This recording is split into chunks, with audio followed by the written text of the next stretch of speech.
তালিম পাঞ্চ করতেছে ওকে, কোনো মুখ দিয়ে ফেনা পড়তেছে এবং পালস নাই, এরকম একটা সিচুয়েশান। আসলে আমরা যারা কাছ থেকে দেখেছি, হ্যাঁ, আজকে ব্যাপারটা কিন্তু অনেক অকল্পনীয়। ক্রিকেটারদের সঙ্গে আমি দীর্ঘদিন কাজ করি, নিজে ক্রিকেট খেলছি, আজকের মতো এরকম ঘটনা, হ্যাঁ, এটা আমার এন্টায়ার কেরিয়ারে কিন্তু এরকম হয় নাই। হ্যাঁ, নিজের কোনো আত্মীয় স্বজন ক্রিকেট প্লেয়ার তো বটেই।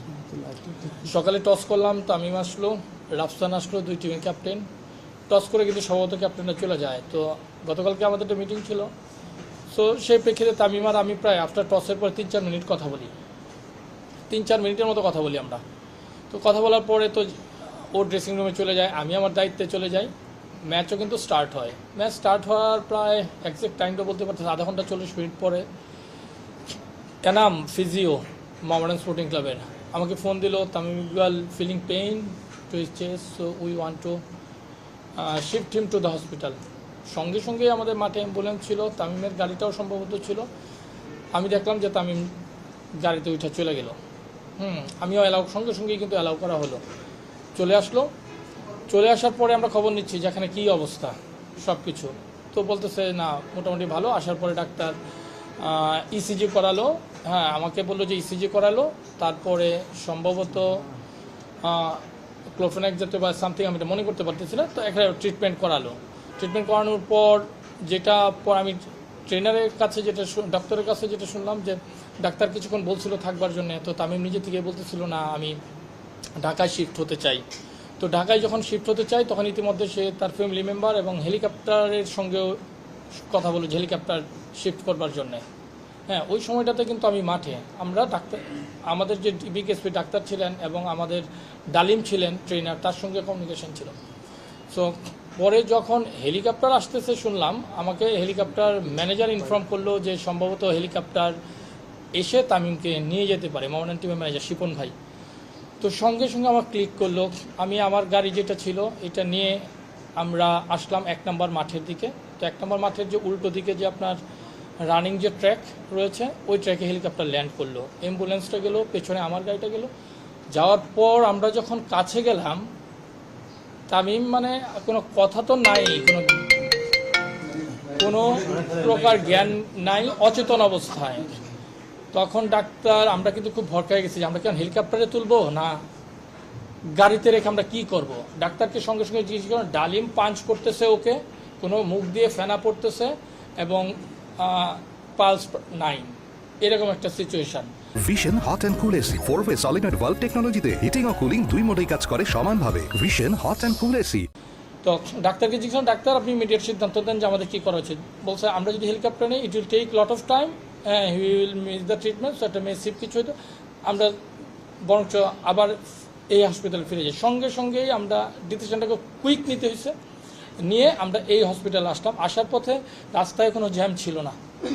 ট্রিটমেন্ট কিন্তু ডক্টর আর ডালিম দুজনে মিলে কিন্তু ট্রিটমেন্ট তার চাপ দিচ্ছে, সব কোনো কিছুই না। আসার 1 মিনিট আগে বলতেছে, দাদা একটু মনে হয় কিছু রেসপন্স পাওয়া গেছে মনে হয়। তো এদিকে কিন্তু আমরা কত তাড়াতাড়ি আমরা আসবো ওইটার দিকেই কিন্তু আমাদের কনসেন্ট্রেশনটা। ড্রাইভারও খুব দ্রুততার সঙ্গে প্রায় 4-5 মিনিটের মধ্যেই কিন্তু আমরা বিকেএসপি থেকে এখানে পৌঁছে গেছি।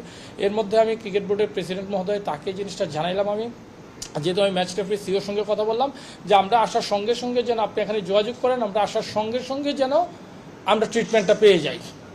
তো সব কিছু কি সৃষ্টিকর্তা সব কিছু আমাদেরকে একবার সমন্বয় করে দিচ্ছেন। তো আসার সঙ্গে সঙ্গে এখানে আমরা দেখলাম যে ডাক্তারদের পুরো একটা গ্রুপ রেডি, সঙ্গে সঙ্গে ইমার্জেন্সিতে নিয়ে গেল। নিয়ে যাওয়ার পর ট্রিটমেন্ট করলো, ট্রিটমেন্ট করার পরে সম্ভবত লাইফ সাপোর্টেও তাকে নিয়ে গেল। এক পর্যায়ে যখন সব কিছুই হচ্ছে তখন তারপর তাকে ক্যাথল ল্যাবে নিয়ে গেল। ক্যাথল ল্যাবে নিয়ে গিয়ে কিন্তু সঙ্গে সঙ্গে এগুলো কাজগুলো কিন্তু ডাক্তাররা খুব প্রোয়েক্টিভের সঙ্গে, খুব ভালো। আমরা মানে শুরুর থেকে তো ছিলাম, এখানে তো আমাদের যে টিটু ভাই ছিলেন, মোহামেডান টিমের অফিসিয়াল টিটু ভাই ছিলেন, যে তামিমের যে সাইনটা করবে পেপারে, ডাক্তার যে নিয়ে যাচ্ছে এনজিওগ্রাম করবে, আমাদের সাইন করার কেউ ছিল না। হ্যাঁ, আমাকেই এই সাইনটা কিন্তু করতে হচ্ছে। এর মধ্যে আমি নাফিজের সঙ্গে কথা বলছি, আকরাম ভাইদের সঙ্গে কথা বলছি, ফারুক ভাইয়ের সঙ্গে কথা বলছি, ওরাও আমাকে বলছে না তুমি আমাদের পক্ষয়া জিনিসটা করো। হ্যাঁ, মানে এটা দেবাশিসদার সঙ্গেও সার্বক্ষণিক যোগাযোগ রাখতেছিল ডাক্তার যে এই ট্রিটমেন্ট চলছে। হ্যাঁ, দেবাশিসদা খুব প্রোয়েক্টিভ ছিলেন। সো এই সার্বিক সমন্বয়ের ফলেই কিন্তু হ্যাঁ, এবং আমাদের সিদ্ধান্তগুলোও কিন্তু খুব গুরুত্বপূর্ণ এবং যথাযথ ছিল, যে ফ্র্যাকশন অফ সেকেন্ডে আমাদের সিদ্ধান্তগুলো নিতে হচ্ছে। খুব খারাপ অবস্থা ছিল, ডাক্তাররা হয়তো তাদের ব্রিফিংয়ে বলছেন, আমি তো সামগ্রিক যেটা দেখছি এটা বলতেছি, টেকনিক্যাল ব্যাপারগুলো ওনারা বলতে পারবেন। খুবই খারাপ অবস্থা ছিল, ওকে এক পর্যায়ে লাইফ সাপোর্ট দেওয়া হয়েছে। লাইফ সাপোর্টে দেওয়ার পর যখন একটু স্টেবল হলো তাকে ক্যাথেলেবে নিয়ে যাওয়া হলো। ওই জায়গায় তার এনজিওগ্রাম শেষে, যেহেতু আর্টারি, দুইটা আর্টারি, একটা ফুললি ব্লক, একটা রিং পরানো হয়েছে। রিং পরানোর পরে তাকে সিসিওতে নিয়ে যাওয়া হলো। তো সবচেয়ে দেখি আমার সাথে এর মধ্যে আমার নাফিজের সঙ্গে কথা হচ্ছে, আকরাম ভাইয়ের সাথে কথা হচ্ছিল, হ্যাঁ ফারুক ভাইয়ের সাথে কথা বলতে, ওরাও কিন্তু অন দ্য ওয়েতে ছিল। তখন যেটা ইম্পর্টেন্ট ছিল, এখানে কিন্তু আমরা একটা সাইন যে দিবে অপারেশনে নেওয়ার মতো, সাইনটাও আমাকে করতে হয়েছে। সো সব কিছু মিলিয়ে কিন্তু ডিসিশনগুলো অত্যন্ত কঠিন ছিল। তারপরেও যে পরম করুণাময়ের ইয়েতে তামিম ইকবাল যে ওই জায়গা থেকে ব্যাক করে, এটা আপনারা না দেখলে, এখন তো অনেকেই আসছে, হ্যাঁ এটা কাছাকাছি যারা আমরা 3-4 জন ছিলাম, মর্তুজাও ছিল, মানে এটা না দেখলে এটা বিশ্বাস করবার মতো না। এটা আমার এন্টায়ার কেরিয়ারে আসলে আমি এরকম টাফ ডিসিশন, এবং আমরা যে সমন্বিতভাবে সেই সিদ্ধান্তটা নিচ্ছি আমরা 3-4 জন, মনে হয় সিদ্ধান্তটা এখন মনে হইতেছে যে সিদ্ধান্তটা ভালো ছিল।